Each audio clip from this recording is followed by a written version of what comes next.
Aujourd'hui, la transformation digitale, nous avons un plan stratégique et c'est l'un des piliers autour duquel beaucoup de programmes, dans le cadre du plan stratégique, sont en train de tourner. Beaucoup d'équipes qui sont en train de travailler dessus, donc pratiquement une soixantaine de personnes qui sont en train de travailler à l'intérieur de la banque, avec des niveaux d'expertise qui sont très développés sur le sujet digital. Notre souhait, c'est de jouer un rôle actif, à notre manière, sur notre domaine, dans la transformation digitale en Tunisie. Le taux de bancarisation aujourd'hui, auquel on est en train de voir, il est à peine de 60-62%, c'est pas énorme. Nous avons des problématiques de cash en Tunisie, on en parle beaucoup, et c'est même à l'échelle gouvernementale, à l'échelle de la Banque centrale, on en parle énormément, donc avec du décaching. Et il s'agit aujourd'hui d'avoir des opérateurs qui vont, à leur manière et sur leur secteur, apporter quand même de la valeur ajoutée pour essayer quand même d'encadrer ce fléau de transactions sur base de cash.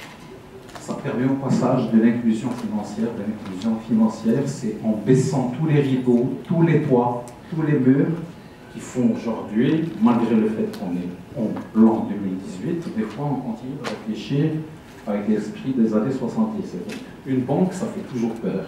Une banque, elle est bien achalandée, il y a toujours des vitres, c'est un monde qui est abstrait et ça fait peur. Aujourd'hui, le fait de se rapprocher, de simplifier la banque, très certainement, ça permettra d'aller réellement dans l'inclusion financière qui est un sujet cher à beaucoup de gens. Et donc, comme j'en ai parlé, le paiement électronique, faire migrer la culture de paiement, comme on est en train de le voir dans les environnements évolués, plutôt vers des logiques qui sont basées sur l'électronique, qui sont basées sur la carte, plutôt que sur le cash qu'aujourd'hui on est en train de voir proliférer. Clairement, aujourd'hui, il y a des créneaux qui sont réellement porteurs. C'est le créneau des 18-24 ans, majoritairement des jeunes qui sont sans emploi, qui sont en phase de construction, qui sont des étudiants et qui ont besoin de comptes bancaires pour différentes raisons, ne serait-ce que pour simplifier leur interaction avec le monde qui les entoure, et notamment à chaque fois qu'il s'agit d'acheter. L'enjeu derrière pour cette population, c'est de faire de l'inclusion financière, donc c'est carrément des gens qui ne sont pas concernés aujourd'hui par le système classique, leur prodiguer rapidité et simplicité, et puis, évidemment, pour l'avenir, c'est des 18-24 ans, mais comme la vie fait bien des choses, ce sont des gens qui vont passer à des tranches supérieures par la suite. Donc, à un certain moment, ils seront dans la tranche des 25 ans et plus, avec des emplois, avec des choses, mais c'est un potentiel pour la banque en matière de dépôt bancaire, mais ça c'est quelque chose, c'est pas l'enjeu immédiat, je le dis par rapport à la suite, mais ça se construit. Le ciblage, c'est également des gens qui ont 25 ans, qui sont actifs, qui sont bancarisés.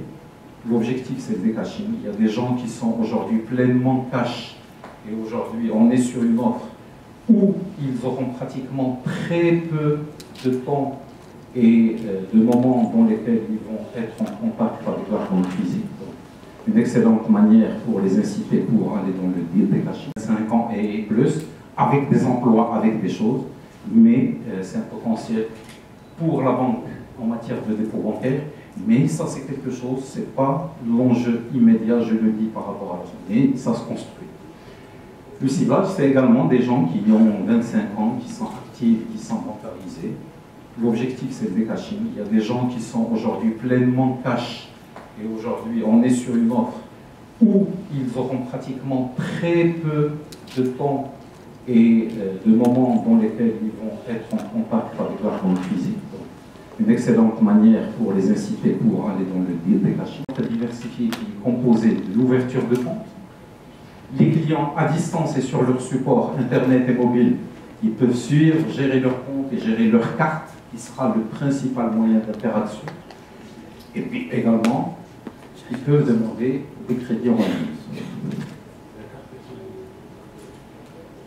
J'y reviens. Et bien évidemment, Il y aura de l'interaction avec cette clientèle à travers le centre d'appel.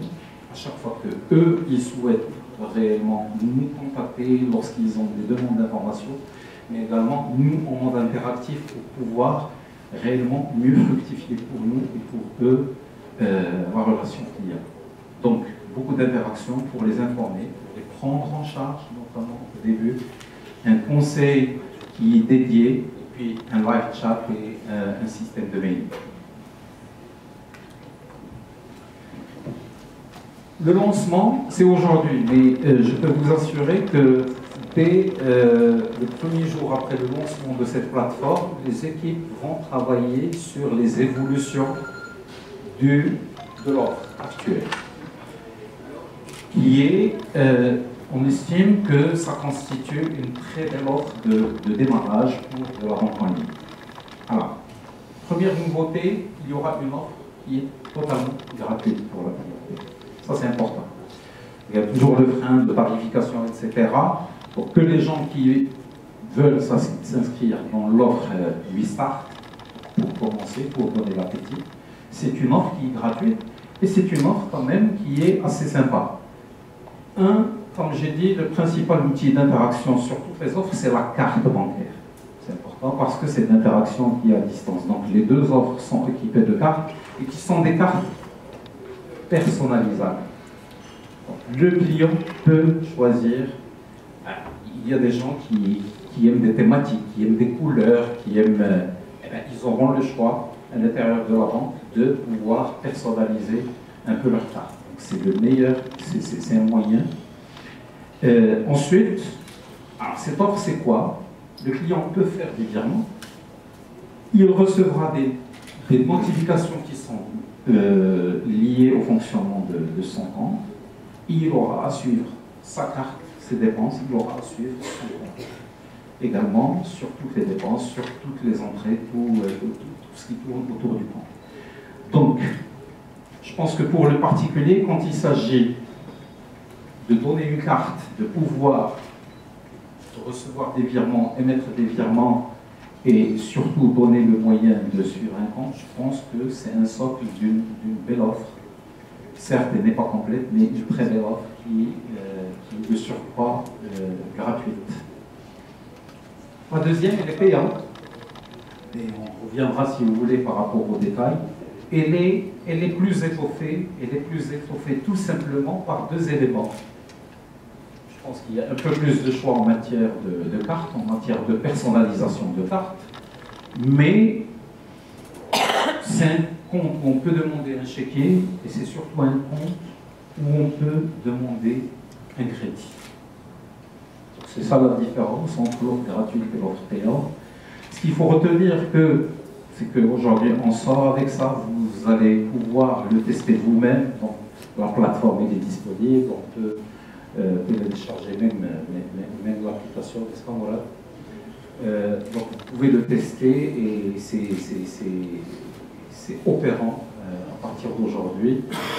C'est l'offre de démarrage, mais c'est une offre qui est appelée à évoluer pour attaquer d'autres catégories de produits, pour pouvoir également s'adresser à d'autres catégories de clientèle. Aujourd'hui, on s'adresse à la clientèle des particuliers, mais rien n'empêche demain, avec des évolutions qui sont internes en matière de technique, mais qui peuvent également être réglementaires, avec peut-être l'adoption de signature électronique, avec des modes d'échange qui peuvent permettre l'identification des clients.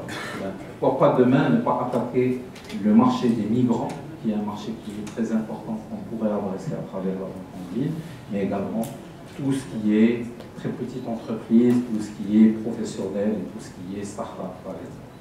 La TIG des banques, elle est consciente de son environnement et elle met la main à la pâte. On ne reste pas dans la théorie, on ne reste pas dans les systèmes classiques de génération de revenus et de création de valeur, etc. Vous avez posé la bonne question et nous-mêmes, on prend le challenge. On sait très bien qu'il y aura beaucoup d'ouverture de comptes de test, des comptes qui ne vont pas drainer de mouvement, ce sont des comptes clairement derrière lesquels on supporte des investissements, des frais de fonctionnement. Mais c'est notre challenge, encore une fois, pour construire tout le marché de la vente digitale. On croit qu'en parallèle, et c'est pour ça qu'on a opté pour un nom de marque qui est différent, Aujourd'hui, ce n'est pas un produit à l'intérieur de la banque, mais c'est carrément une banque avec ses structures, et même à l'intérieur de la banque, on est en train de réfléchir à comment, même les personnes qui travaillent, il y a des personnes qui vont être dédiées sur le digital et des personnes qui sont dédiées sur la banque classique. Sur des sujets de virement, et tout à l'heure, on était à Lyon, par exemple, si vous partez en France, vous êtes particulier, vous voulez virer votre argent une grande partie étrangère à travers une carte, vous avez la liberté totale de le faire. Aujourd'hui, en Tunisie, tout ce qui est virement vers l'étranger, il y a une sérieuse réglementation de change. Vous ne pouvez pas agir en dehors de la réglementation de change. Ceci ne nous a pas empêchés, encore une fois, d'aller simplifier la vie aux clients et de dire, malgré cette contrainte, essayons de pousser la digitalisation et l'automatisation au maximum, avec de la très grande valeur ajoutée au niveau du client. Donc aujourd'hui, malgré la présence de cette contrainte virée vers l'étranger, ça suppose des justificatifs, ça suppose un dossier, mais on a travaillé sur un système qui permet au client d'initier les virements dans son bureau, d'envoyer les justifs à partir de son bureau, mieux que ça, de recevoir de l'information de gestion par rapport au virement qu'il est en train d'initier. Recevoir des suites, recevoir des retours d'informations. Donc voilà, réglementation, elle existe, elle est ce qu'elle est. Et elle est meilleure que dans certains pays, ça il faut avoir également conscience de la chose.